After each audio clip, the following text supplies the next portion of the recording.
توی این ویدیو با همدیگه میخوایم در رابطه با حل مشکل افت سرعت اینترنت فیبر نوری صحبت کنیم.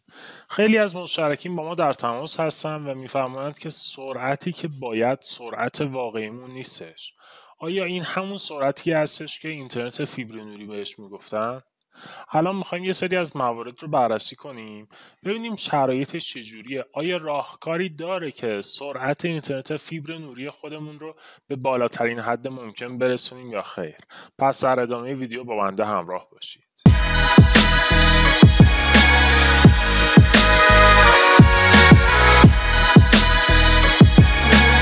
مورد سوم و یکی از مهمترین گام هایی که بهش بپردازیم خالی کردن پهنای باند هستش.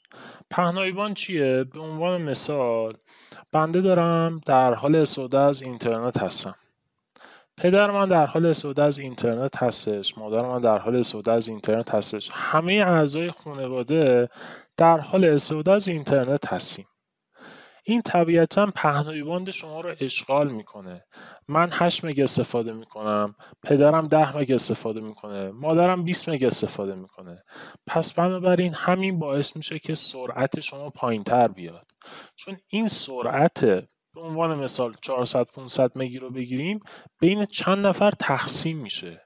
پس بنابراین اگر بخواید که تست سرعت واقعی بگیرید، ببینید شرایط سرعتتون به چه صورتی هستش، میتونید که بگید که فعلا دستگاه های دیگر رو قطعش کنید، یعنی اینطوری پهنای باندتون رو کمترین حالت ممکن میرسونید، هیچ دانلودی فعال نداشته باشید، برنامه هایی مثل تلگرام، فیلتر شکن توی پس زمینه فعال نباشه یا اصلا روی گوشیتون فعال نباشه. اینطوری میتونید یک تست سرعت اصولی بگیرید و ببینید که چی باعث میشه که سرعت شما بیاد پایین تر. پس بنابراین خالی کردن پهنای باند رو جدی بگیرید، باعث میشه که سرعت شما به بالاترین حد ممکنش برسه.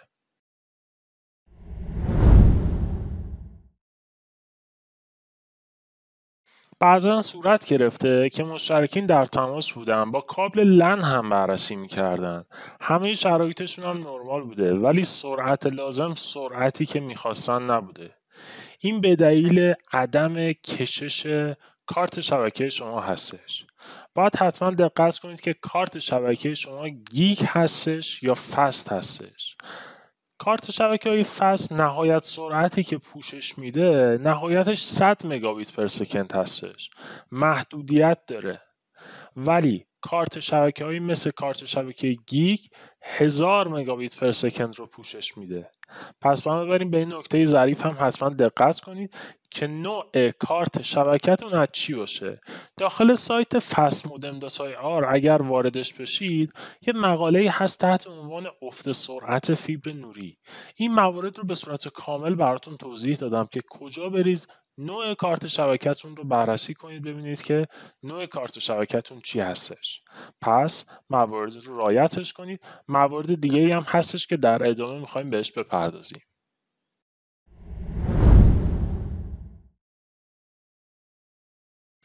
خیلی از موارد رخ میده افت سرعت وایرلسی دارن مشترکین. یعنی چی؟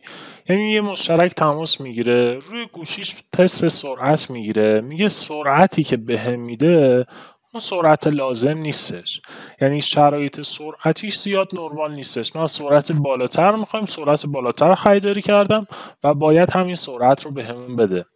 ما تو اینجور مواقع میایم یه سری از موارد رو بررسی میکنیم که باعث تداخل فرکانسی میشه.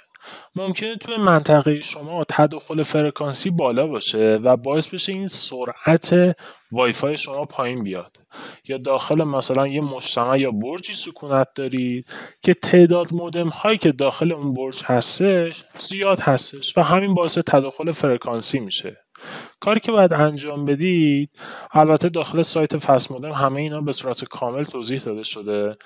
وارد کنسول مودمتون میشید. کنسول مودم 192.168.1.1 رو باز میکنید، وارد یوزرنیم پسوردشون میذارید و وارد کنسول میشید.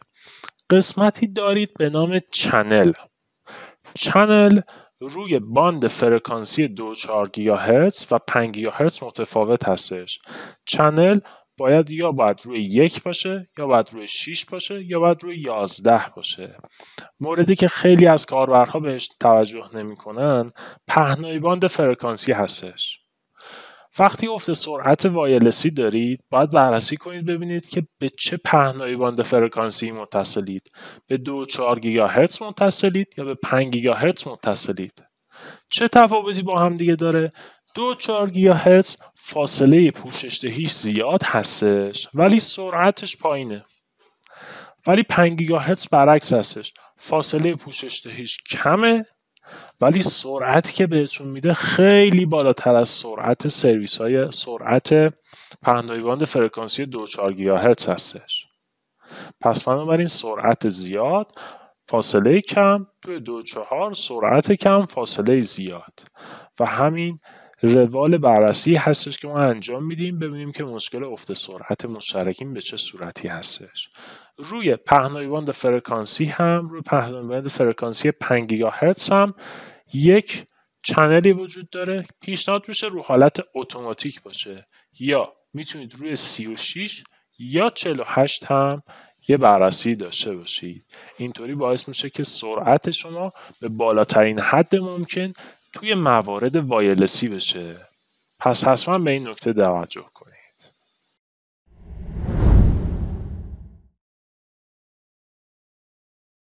مورد آخری که باید بهش توجه کنید، همه این موارد رو بررسی کردید، همه 6 مرحله رو بررسی کردید ولی مشکل هنوز هم پابرجا هستش و مشکل رفع نشده.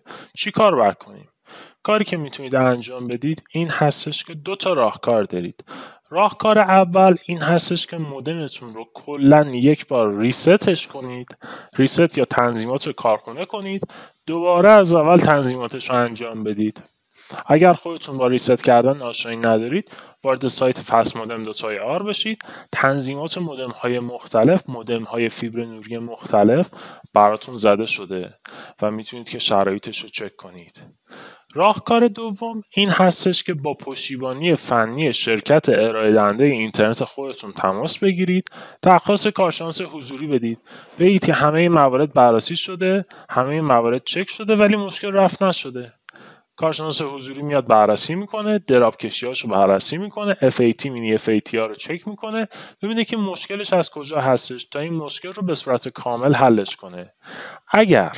نکته آخر، اگر افت سرعت وایرلسی دارید و پهنای باند پوششی منزلتون زیاد هستش و میخواید که محدوده زیادتری رو براتون پوشش بده، میتونید از اکسس پوینت استفاده کنید.